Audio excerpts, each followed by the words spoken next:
ऋषि गया क्या? दीदी ये रखो, पकड़ो तो 1 मिनट। हाँ क्या बात करनी है आप? कुछ नहीं, बस ऐसा था शूट का एक्सपीरियंस। शूट का एक्सपीरियंस तो हमेशा रहता ही रहता है। सलमान जी से मिले। हाँ, थिंक सीजन 7 के बाद से लेकर आज के अभी क्या सीजन 18। हाँ, आप लोगों को पता मैं आती ही रहती हूँ, एक आधी कभी मिस किया होगा। बताओ। ये सीज़न देख रहे हो आप काम्या जी? हाँ बिल्कुल देख रही हूँ। किसका गेम अच्छा लग रहा है?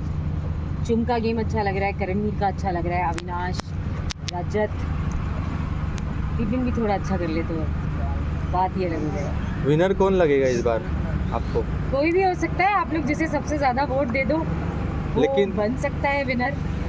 विवियन का नाम आ रहा है क्योंकि वो लाडला है, इसके लिए। अब देखो ये तो कल को जीत भी जाएगा तो आप कहोगे नहीं लाडला है इसलिए जीत गया, तो ये तो गलत ही बात है। रुक जाओ। तो ये तो गलत ही बात है अगर कहोगे कि क्योंकि वो लाडला है, ऐसा नहीं है। जीतेगा तो अपने दम पे जीतेगा। अभी चाहत जी की मदर आई थी, उन्होंने एलिगेशन लगाया अविनाश के ऊपर, उसके बारे में क्या बोलना चाहोगे कि वो सही था कि गलत? अब उनको उनकी बेटी ने क्या कहा है, अब वो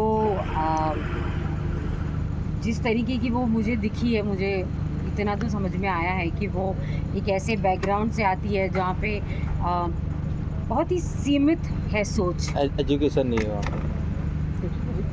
ये मैं नहीं कहूँगी, लेकिन मैं कहूँगी सोच बहुत सीमित है। जी जी। और जिस वजह से उनके ना ऐसे बिल्कुल है कि ये अच्छा है ये बुरा, ये अच्छा है ये बुरा, ये सिगरेट पीती है तो ये बुरी है, ये लड़कियों से बात करता है तो ये बुरा है। जैसे कि उन्होंने कह दिया कि मैं किसी अंधे से भी कहूँगी तो मेरी बेटी शादी कर लेगी। तो ये उस बैकग्राउंड से ये लोग आते हैं, तो उनका आके एलिगेशन लगाना, वो पहले वाले हफ्तों की बात करना कि वो वहाँ से आगे बढ़ी नहीं है, वो अब तक वहीं पे अटकी हुई है, जो मुझे नहीं सही लगा। मुझे लगता है वो मूव ऑन कर जाना चाहिए। अगर वो अगर नहीं मूव ऑन कर रही है तो चाहत की रिस्पॉन्सिबिलिटी थी कि वो फैमिली वीक में उनकी मम्मी आई है तो वो अपनी मम्मी को समझाए कि वो ये सब करके या ये सब कह के आप ना करें, बिकॉज फैमिली वीक हमेशा बहुत इमोशनल रहता है और बहुत प्यारा रहता है। मेरा फेवरेट है, बहुत सारे लोगों का फेवरेट होता है फैमिली वीक। तो फैमिली वीक में आके ऐसे कड़वाहट फैलाना और ये ऐसी चीज़ें कहना, माँ हो तुम, बेटा समझ के डांट लगा दो। अविनाश ने भी बोला था कि मैं इसके बारे में बोलना चालू करूँगा तो मैं उसने, लेकिन उन्होंने नहीं बोला। अविनाश ने वो चुप हो गए। उसके भी बॉयफ्रेंड था चाहत का, उन्होंने सेट पे नहीं बोला, वो सब बात नहीं खोले।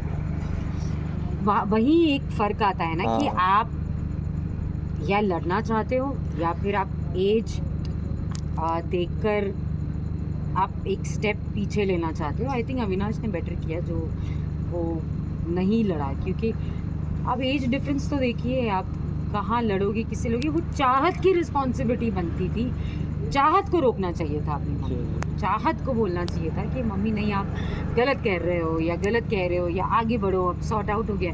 उसने वो इतना नहीं किया जितना करना चाहिए था। उसकी मम्मी तो नॉन स्टॉप करती रही, ईशा पे भी बोलने लग गई और चाहत चुपचाप ही बैठी थी। तो कहाँ बढ़ रहा है हमारा देश और हमारे देश की बेटियाँ। ईशा और अविनाश का गेम कैसा लग रहा है आपको? लग रहा है गेम के उन लोग रिलेशन नहीं पता, लेकिन गेम तो वो बढ़िया ही खेल रहे हैं। वो लोग गेम तो खेल ही रहे हैं, फर्स्ट और खेल रहे हैं। अविनाश की गेम मुझे अच्छी लगती है, अविनाश मुझे स्ट्रांग लगता है।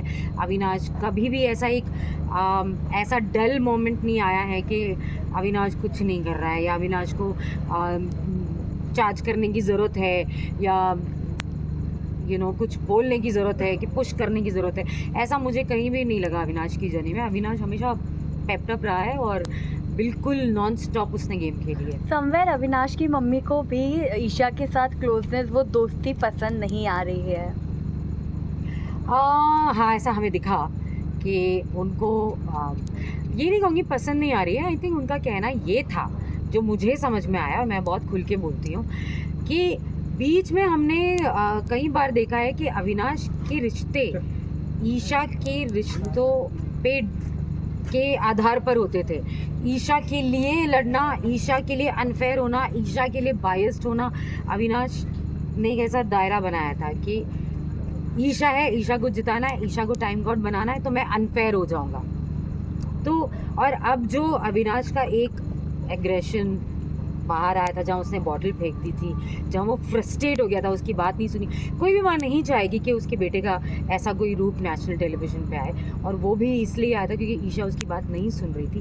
सो यस, वो एक चीज़ मैं अग्री करती हूँ अविनाश की मम्मी से।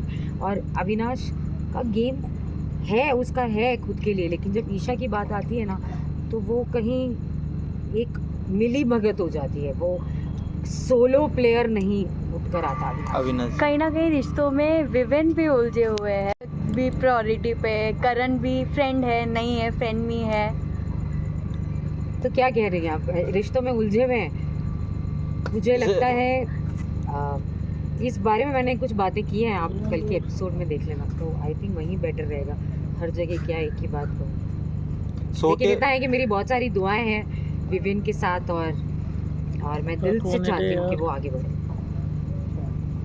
काम्या जी, शो के बारे में क्या होना चाहोगे? मन्नत शो आ रहा है, उसके बारे में कब तक आ जाएगा ऑन एयर? अब ये तो मुझे नहीं पता, ये मुझे कैसे, मैं उस शो का हिस्सा नहीं हूँ, अच्छा वो अच्छा, मुझे कैसे पता हो सकता है। ठीक है, thank you, okay, thank you, bye bye, bye good night. अरे दीदी, हाँ हाँ, ये हटो।